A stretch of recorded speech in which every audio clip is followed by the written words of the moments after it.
Hello dear students, आप सभी का स्वागत है हमारे यूट्यूब चैनल न्यू इंडिया विवेक नोल पर। आज हम कक्षा 12 मैथ विषय की जो प्रश्नावली 16 का प्रायिकता उसकी सबसे इम्पोर्टेंट प्रश्नावली 16.3 बेस पर जहां से बोर्ड की परीक्षा में 6 नंबर का फिक्स सवाल पूछा जाता है। अभी तक लास्ट तीनों एग्जाम 2017, 18 और 19 तीनों में ये सवाल आया है, क्योंकि इस प्रश्नावली से 6 नंबर का जो सवाल आता है वो अथवा में आता है। तो निश्चित ही 16.3 जो महत्वपूर्ण है वहां से तो 6 नंबर का फिक्स आना ही आना है। इसके अलावा 16.4 या 16.5 में से एक सवाल पूछा जाता है। तो 16.3 में जो बेस पर में है उसको आप थोड़ा ध्यान लगाकर समझें, बहुत ही महत्वपूर्ण है। यदि आप समझ लेते हैं तो सवाल करना बहुत ही आसान हो जाता है। इसलिए प्रायिकता सभी प्रश्नावलियों में सबसे कठिन प्रश्नावली प्रायिकता, उसमें सबसे कठिन बेस पर में। यदि आप रट्टा मारेंगे तो नहीं समझ पाएंगे। यदि आप ध्यान देंगे और इस कॉन्सेप्ट को समझने की कोशिश करेंगे तो निश्चित रूप से आपको बहुत जल्दी समझ में आएगा। और बोर्ड के पेपर में जो 6 नंबर का सवाल है वो आप मात्र 5 या 6 मिनट में इसको पूरा कर देंगे। तो आप इसको समझें, इसका कॉन्सेप्ट क्या है, कॉन्सेप्ट क्लियर करें, जिससे माइंड खुलेगा और आप इतनी आसानी से सवाल को कर पाएंगे। तो सबसे पहले है संपूर्ण प्रायिकता की प्रमेय। देखिए, ये कोई एक घटना है, इसमें बहुत सारे इवेंट हो रहे हैं। मान लीजिए उसमें एक घटना एक घटित हो गई है, उसमें बहुत सारे इवेंट हैं। कह दिया हमने इवेंट E1 है, ये E2 है, ये E3 है, E4 है, ऐसे ही बहुत सारे EN तक। ये कैसे इवेंट है? ये अपवर्जी है। अपवर्जी का मतलब क्या कि इन सभी को कहते हैं अपवर्जी घटनाएं। सभी अपवर्जी घटनाओं का टोटल हमेशा सैंपल स्पेस होता है। तो ऐसा एक डायग्राम बना हुआ है जो ज्यादातर टीचर को ही समझ में नहीं आता है। तो आप ध्यान लगाइए, यहाँ पर क्या कहना चाहेंगे कि जो सभी इवेंट है उन सभी इवेंट को मिला दिया जाए और यदि वो सैंपल स्पेस बन जाए तो ये घटनाएं आपस में अपवर्जी होती हैं और ये बेस प्रमेय में बहुत ही महत्वपूर्ण है। जरा एक एग्जाम्पल लेते हैं, हम इसको समझने की कोशिश करिएगा, पूरी तरीके से दिमाग में फिट कर लीजिएगा, क्योंकि यही एक सवाल यदि आप समझ जाते हैं तो आप बेस प्रमेय के जो कठिन से कठिन सवाल है उनको आसानी से हल कर पाएंगे। हमने एक बॉक्स लिया, बॉक्स जिसमें 5 व्हाइट और 3 ब्लैक गेंद हैं। एक दूसरा बॉक्स लिया जिसमें 4 व्हाइट और 6 ब्लैक गेंद हैं। हमने 2 बॉक्स लिए। अब ये कह रहा है कि हमें उन बॉक्स, ये जो बॉक्स है इसमें से हमें क्या निकालना है? एक सफेद गेंद निकालनी है, एक सफेद गेंद निकालनी है। अब हमारे सामने दोनों बॉक्स रखे हैं और पट्टी बांध दी जाए आंखों पर और उससे सफेद गेंद निकालनी है। तो हमें क्या पता कि कौन से सफेद गेंद निकलेगी? तो सबसे पहले तो हमें यह पता करना है कि कौन से सफेद गेंद निकली है। तो इसका मतलब हमारे पास बॉक्स कितने हैं? 2 हैं। तो प्रत्येक बॉक्स के चुनने की प्रायिकता क्या होगी? 1/2, 1/2। ऐसा तो है नहीं कि हमने बॉक्स पहले में 8 डाला तो दूसरा भी साथ में आ जाएगा, कोई एक।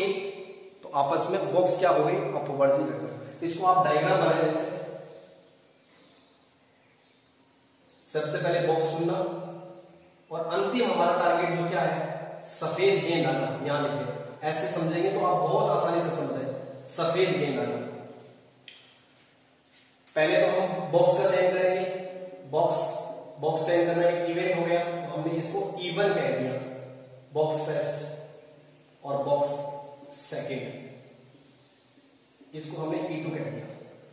प्रत्येक बॉक्स को चुनने की प्रायिकता, तो प्रायिकता ऑफ E2 कितना हो गया? 1/2। प्रायिकता ऑफ E1 कितना हो गया? 1/2। अब हमने बॉक्स को चुन लिया, किसी बॉक्स से सफेद गेंद आनी है। तो देखिए, बॉक्स फर्स्ट होता तो सफेद गेंद आने की प्रायिकता क्या होती? तो हमने एक घटना जो कॉमन हो रही है, सभी सवालों में होगी, ये ध्यान करना, तो उसको हमने ए नाम दे दिया। गेंद सफेद आना, सफेद आना।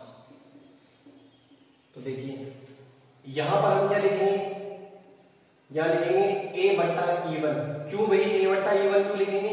देखिए E1 का मतलब क्या है कि बॉक्स फर्स्ट में से सफेद गेंद आना। यदि आपने बॉक्स फर्स्ट चुना है तो उसमें सफेद गेंद आने की प्रायिकता क्या है?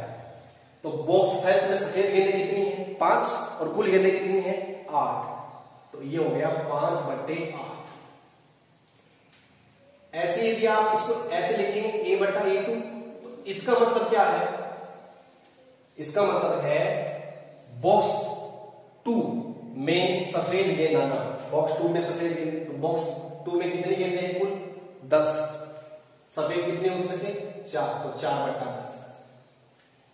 अब सफेद गेंद आने की प्रायिकता ऑफ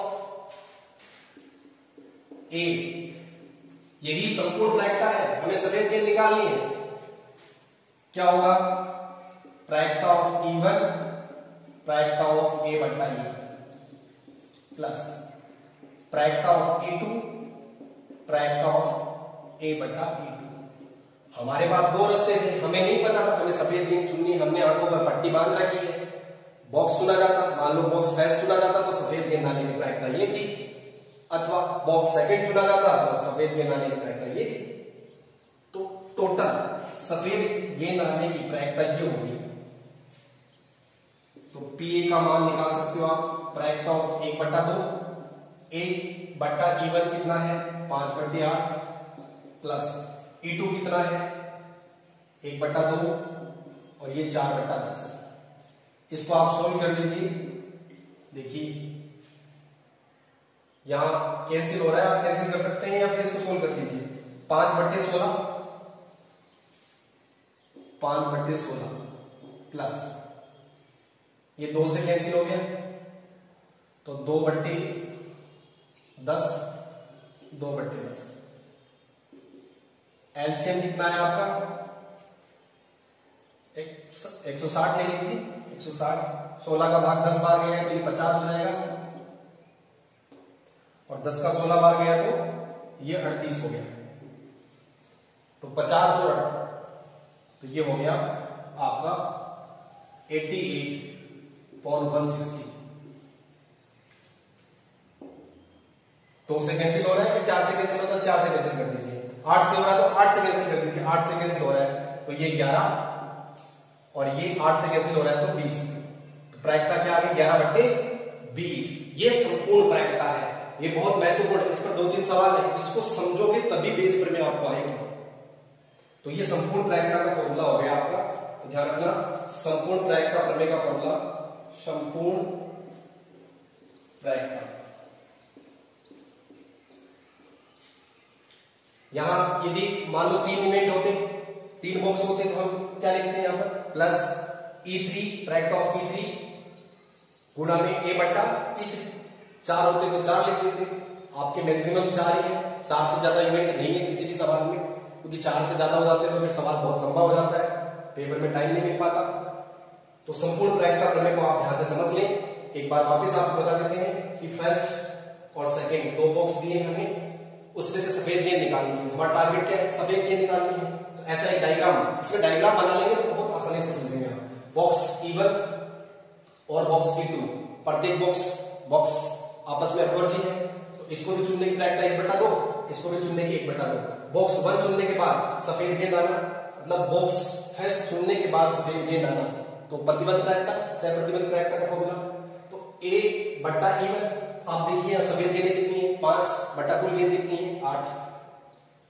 यहां देखिए बॉक्स E2 चुनने के बाद सफेद गेंद आना, तो बॉक्स E2 में सफेद गेंदें कितनी है? 4 बटा कुल गेंदें कितनी है? 10।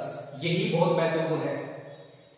बेस प्रमेय में क्या करना है? हमें रिवर्स चलना है कि सफेद गेंद तो आ गई है हमारे पास, रिवर्स आंख पर पट्टी बंधी हुई है, पीछे की तरफ देखना है कि सफेद गेंद आ गई है तो सफेद गेंद कौन से थैले से आई है ये बताना है। देखिए वहां एक घटना हो चुकी होगी, जैसे सफेद गेंद आना घटित हो चुका है, तो इस बात की क्या प्रायिकता है कि वो पहले थैले से आई है या दूसरे थैले से आई है, ये पूछा जाएगा। आप ध्यान रखिए, जो घटना हो चुकी है उसको आप ए नाम देंगे, जिसे जैसे पूछा जा रहा है, जैसे आपसे पूछा जाता कि थैले फर्स्ट से सफेद गेंद आना, तो आप थैले फर्स्ट की जो प्रायिकताएं हैं उसको ऊपर लिख देंगे, बट्टा नीचे आप संपूर्ण प्रायिकता लिख देंगे, वही आपकी बेस प्रमेय बन जाएगी।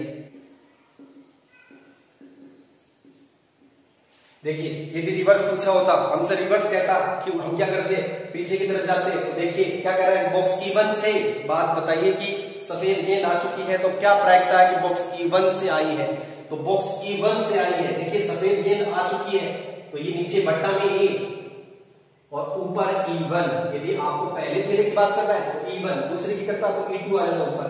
फॉर्मूला क्या बनेगा, ऊपर आप जितनी भी E1 की प्रायिकताएं थी, प्रायिकता ऑफ E1, प्रायिकता ऑफ A बट्टा E1 लिख दीजिए, प्लस नीचे क्या लिखोगे आप, प्रायिकता ऑफ A लिखोगे। तो प्रायिकता ऑफ A क्या है, प्रायिकता ऑफ E1 A बट्टा E1 प्लस प्रायिकता ऑफ E2 प्रायिकता ऑफ A बट्टा E2।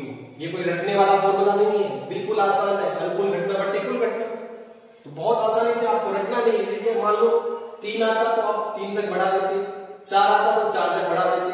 मान लो आपको यहाँ पर E2 पूछा होता तो आप ऊपर E2 की लिख देते, तो ये 20 परिमेय का फॉर्मूला बन गया।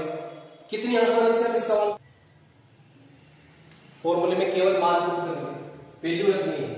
फॉर्मूले में केवल वैल्यू रखनी है। E1 की वैल्यू क्या है, 1/2 A बट्टा E1 5/8 5/8 प्लस टोटल देखिए 1/2 5/8 जो हमने यहां रखा प्लस 1/2 4/10। इसमें एक और अच्छी बात है कि आपको कैलकुलेशन नहीं करनी, 6 नंबर के सवालों में बिल्कुल कैलकुलेशन नहीं करनी। 1/2 1/2 1/2 कॉमन आ रहा है, आप कॉमन लीजिए और तो आपके पास बचेगा 5/8, यहां पे भी 5/8 प्लस 4/10। अब आप चाहो तो नीचे देखिए, यहां से 2 और 2 कॉमन आ रहा है तो आप ले सकते हो आसानी से, तो कट जाएगा। तो यहां पर बचेगा 5/4, यहां बचेगा 5/4 प्लस यहां बचेगा 4/5। इसको सरल कर लीजिए, 5/4 प्लस ये हो गया 25, ये हो गया 16, 25 प्लस 16 और बट्टे में 4 गुणा 5। अब देखिए जो कट रहा है काट दीजिए, इस 4 से ये 4 कैंसिल हो गया और ये 5 ऊपर चला जाएगा, तो कितना हो गया 25 बट्टे नीचे कितना हो गया 41। तो सफेद गेंद आई है पहले थैले से, इसकी प्रायिकता कितनी होगी 25/41।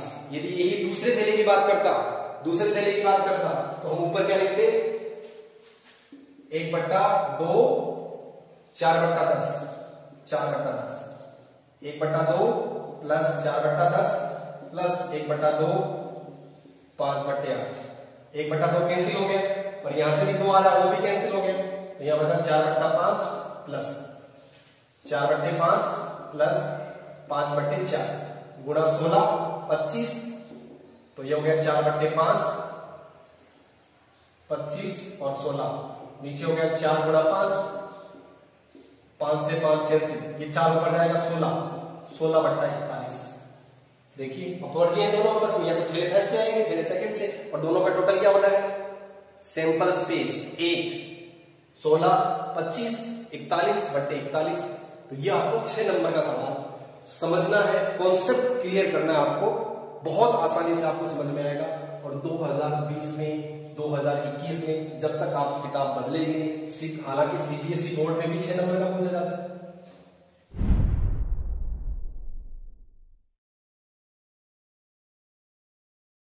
एग्जाम्पल नंबर 17 आप स्वयं करें। एग्जाम्पल नंबर 17 संपूर्ण प्रायिकता पर है। एग्जाम्पल नंबर 18 क्या कह रहा है कि यंत्र एबीसी, किसी कारखाने में 3 यंत्र हैं एबीसी जिनका कुल उत्पादन क्रमशः 25%, 35% व 40% बोल्ट बनाते हैं, और क्रमशः 5%, 4% और 2% त्रुटिपूर्ण है। मतलब ए है वो 5%, बी है वो 4% और सी है वो 2% बोल्ट त्रुटिपूर्ण बनाता है। यादृच्छिक एक बोल्ट निकाला गया और वह त्रुटिपूर्ण पाया गया। देखिए एक घटना हो चुकी है कि जो बोल्ट निकाला गया है वो कैसा है, त्रुटिपूर्ण है। तो आप लिख दीजिए इसको, निकाला गया बोल्ट त्रुटिपूर्ण प्राप्त हुआ। तो इसकी क्या प्रायिकता है कि बोल्ट मशीन बी द्वारा निकाला गया। देखिए रिवर्स से चलना है, मशीन बी द्वारा पीछे की तरफ, या तो मशीन बी या ए या सी। तो ये जो मशीनें ए बी सी हैं ये अपवर्जी घटनाएं हो गई। आप तो आप डायग्राम बनाओगे तो अच्छे से बना सकते हो ऐसे।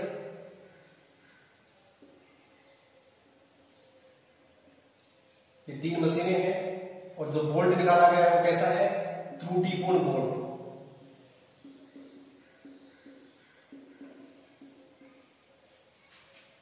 मशीन ए बी सी, हमने इसको E1 कह दिया, इसको E2 कह दिया और इसको E3 कह दिया।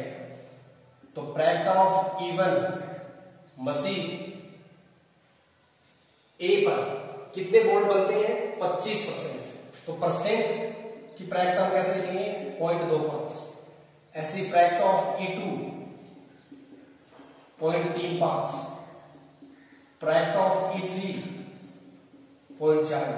और हमेशा देखिए E1, E2 और E3, जो आप E1 और E2 और E3 जो चेंज करेंगे उनका टोटल हमेशा 1 होना है, क्योंकि आपस में अपवर्जी घटना है। अब आप यहां लिखोगे प्रैक्ट ऑफ A बट्टा E1, यहां लिखोगे प्रैक्ट ऑफ A बट्टा E2 और यहां लिखोगे प्रैक्ट ऑफ A बट्टा E3। देखिए प्रैक्ट ऑफ A बट्टा E1 को हम हिंदी में कैसे लिखेंगे, क्या है, देखिए मशीन A है और A क्या है, निकाला गया बोल्ट त्रुटिपूर्ण प्राप्त हुआ। तो इसको हम कैसे लिखेंगे, मशीन A से निकाला गया बोल्ट त्रुटिपूर्ण प्राप्त हुआ। तो ए मशीन से जो बोल्ट निकाले गए हैं वो कितने त्रुटिपूर्ण है, 5%। तो 5% तो प्रैक्ट का परसेंट 100 का चिन्ह है 0.05। ऐसे ही आप प्रैक्ट ऑफ A बट्टा E2 क्या लिखोगे, मशीन B से निकाला गया बोल्ट त्रुटिपूर्ण प्राप्त हुआ। तो मशीन B से कितने हैं, आप जब बोर्ड के पेपर में सवाल करेंगे तो ये लिखेंगे हिंदी में, आप इसको ध्यान में डायग्राम बनाए अच्छे से। तो वो है 0.4% है, तो 4% है तो हमने 4% है, हमने भाग दे दिया, परसेंट का चिन्ह हटाकर, तो आगे 0.04। अब आप लिखोगे A बट्टा E3, इसका तात्पर्य क्या है, मशीन C से जो बोल्ट निकाला गया है वो त्रुटिपूर्ण है, कितने परसेंट है, 2%, तो 0.02। अब देखिए रिवर्स चलना है, क्या कह रहा है, इसकी क्या प्रायिकता है कि बोल्ट मशीन B द्वारा निकाला गया जो त्रुटिपूर्ण बोल्ट प्राप्त हुआ है। देखिए बोल्ट आपको त्रुटिपूर्ण प्राप्त हो चुका है, तो इस बात की क्या प्रायिकता है कि वो रिवर्स में, कि वो दूसरी मशीन से E2 दूसरी मशीन से निकाला गया था, B मशीन से निकाला गया था E2, तो ऊपर E2 के आंकड़े, E2 A बट्टा E2 बट्टा नीचे product of E1, product of A बट्टा E1 plus product of E2, product of A बट्टे E2 plus product of E3 गुणा में प्रैक्ट ऑफ A बट्टा E3। ये आपका फॉर्मूला बन गया, रटने की बात ही नहीं है। E2 की वैल्यू देखिए कितनी है, 0.35 गुणा A बट्टा E2 0.04 बट्टा E1 0.25 गुणा 0.05 प्लस 0.35 गुणा 0.04 प्लस E3 0.40 गुणा 0.02। ठीक, इसको सोल्व करते हैं तो हर सभी जगह 2 तो 4, 2 तो 4, सभी जगह 4 दशमलव है, तो चारों दशमलव कैंसिल हो जाएंगे। तो 35 गुणा 0.4 बट्टा 25 गुणा 05 प्लस 35 गुणा 04 प्लस 40 गुणा 02, क्योंकि सभी जगह समान दशमलव है, यहाँ पे भी 4 है, यहाँ पे भी 4 है, ये जोड़ में है तो आप कॉमन ले सकते हो, तो सभी दशमलव कट गए। तो 35 को 4 से गुणा करेंगे तो 140 बट्टा इसको गुणा करेंगे 125 प्लस 140 प्लस आप कॉमन भी ले सकते थे जो आ गई, ये हो गया 80। अब देखिए इनको जोड़ दीजिए, ये हो गए 220 और 120, 220 और 120, 125 और 220, 5 4 और 3, 345, तो 140 बट्टे 345। अब कट रहा है, देखिए 5 से कट रहा है, 5 से काट दीजिए, तो 5 से काटे तो 140 में 5 का भाग दें तो 2, फिर 8 28, ऐसे यहां पर 5 का भाग दें तो 6 हो गया, फिर आपके पास 45, 9 बचा, तो प्रायिकता कितनी आ गई 28 बट्टे 69। तो ये आपकी प्रायिकता होगी कि बोल्ट है वो त्रुटिपूर्ण प्राप्त हुआ है और वो बी मशीन से, दूसरी वाली मशीन से है, तो प्रायिकता क्या 28 बट्टे 69। देखिए एग्जाम्पल नंबर 19 क्या करा है कि 3 डिब्बे हैं, फर्स्ट सेकंड और थर्ड, प्रत्येक में 2 सिक्के हैं। फर्स्ट डिब्बे में 2 सिक्के हैं वो गोल्ड सोने के सिक्के हैं, सेकंड डिब्बे में दोनों सिक्के हैं वो चांदी के हैं, और थर्ड डिब्बे में एक सिक्का सोने का है और एक सिक्का चांदी का है।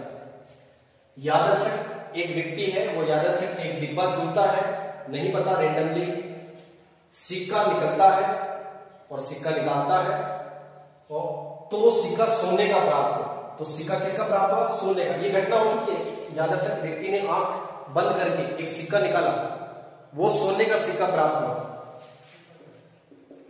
सिक्का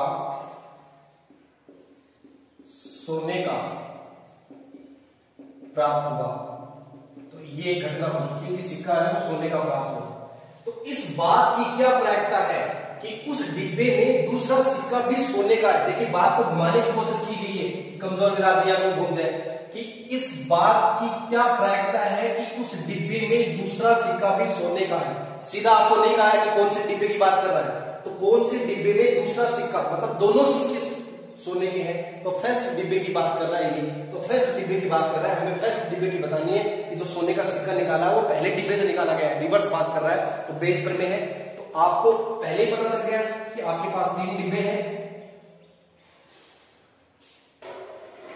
3 डिब्बे हैं आपके पास, और आपकी जो उन डिब्बों से निकालना क्या है, सोने का सिक्का, सोने का सिक्का निकालना आपको, सोने का सिक्का। ये आपका डिब्बा फर्स्ट हो गया, इसको E1 कह दिया आपने, इसको E2 कह दिया, इसको E3 कह दिया। तो प्रायिकता ऑफ E1, प्रायिकता ऑफ E2, प्रायिकता ऑफ E3। देखिए डिब्बे तीनों अलग अलग हैं, ऐसा नहीं होगा कि तीनों डिब्बों को एक साथ ही चुन ले। तो 3 डिब्बे हैं तो प्रत्येक डिब्बे को चुनने की प्रायिकता कितनी हुई, 1/3, 1/3, 1/3 और 1/3। डिब्बा चुनने की प्रायिकता 1/3, क्योंकि अपवर्ड की घटनाएं हैं, टोटल 1 होगा। अब आपको लिखना है प्रायिकता ऑफ A/E1, A/E1। जरा ध्यान कैसे लिखेंगे इसको हिंदी में, A/E1। इसका मतलब क्या है, डिब्बा फर्स्ट, डिब्बे फर्स्ट में से सोने का सिक्का, सिक्का निकलना, फर्स्ट डिब्बे में सोने का सिक्का निकलना। देखिए क्या प्रायिकता होगी, फर्स्ट डिब्बे में सोने के सिक्के कितने, 2, तो आप हाथ डालोगे तो सोने का सिक्का निकलेगा, तो इसकी प्रायिकता कितनी होगी, 1। प्रायिकता ऑफ A/E2, इसको कैसे लिखेंगे, डिब्बे सेकंड में से सोने का सिक्का निकलने की प्रायिकता। तो डिब्बे सेकंड में सोने का सिक्का, डिब्बे सेकंड में सोने का सिक्का, सिक्का। देखिए डिब्बे सेकंड में सिक्के जो है वो चांदी के हैं, तो आप कितनी भी कोशिश कर लीजिए वहां पर चांदी के सिक्के में सोने का कैसे आ जाएगा, तो प्रायिकता कितनी हुई, 0। देखिए प्रायिकता ऑफ A/E3, इसको कैसे लिखेंगे, डिब्बे थर्ड में से सोने का सिक्का निकलना। तो तीसरे डिब्बे में देखिए सिक्के कितने हैं, 2, और उसमें से सोने के कितने हैं, 1/2। यही महत्वपूर्ण है, बस इतनी बात लिख दी आपने, उसके बाद में सवाल हो गया और 6 नंबर आप आसानी से लिख सकते हैं। प्राप्त ऑफ, अब देखिए क्या कि सोने का सिक्का तो प्राप्त हो गया, मतलब एक घटना तो हो चुकी है। रिवर्स में पूछ रहा है आपसे कि इस बात की क्या प्रायिकता है कि जिस डिब्बे में से सोने का सिक्का निकला है उसमें दूसरा सिक्का भी सोने का है, अर्थात पहले डिब्बे की बात कर रहा है, मतलब E1 ऊपर आएगा और E1 के आंकड़े ऊपर आएंगे तो फॉर्मूला बन जाएगा P(E1) प्रायिकता ऑफ A/E1, नीचे आ जाएगा प्रायिकता ऑफ E1 प्रायिकता ऑफ A/E1 प्लस प्रायिकता ऑफ E2 प्रायिकता ऑफ A/E2 प्लस प्रायिकता ऑफ E3 प्रायिकता ऑफ A/E3। यहां पर E1 रख दीजिए 1/3 है, A/E1 कितना है देख लीजिए, 1/1/3 गुणा 1 प्लस 1/3 गुणा 0 प्लस 1/3 गुणा 1/2।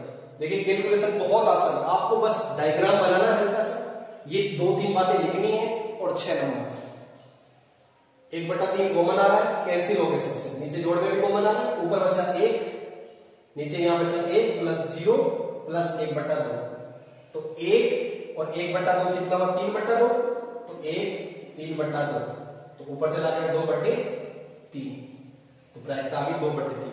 बहुत अच्छा सवाल है, पहले भी आया, सिर्फ इतनी सी बात पर बच्चे भूल जाते हैं कि दूसरा सिक्का भी सोने का है और उसको गलत कर बैठते हैं। खुद देख लीजिए आंसर तो बहुत आसानी से, कुल सोने के सिक्के कितने हैं, कुल सोने के सिक्के कितने हैं, 3, और उसमें से पहले डिब्बे में कितने हैं, 2, तो 2/3। आंसर तो आपके सामने है, बस आपको लिखना है 4-5 लाइनें, यदि समझी हुई है तो 4-5 लाइनें आप आसानी से लिखकर 5 मिनट में सवाल को कर सकते हो और 6 नंबर आप बोर्ड के पेपर में आसानी से अपना अन्य सवालों के लिए समय भी बचा सकते हो।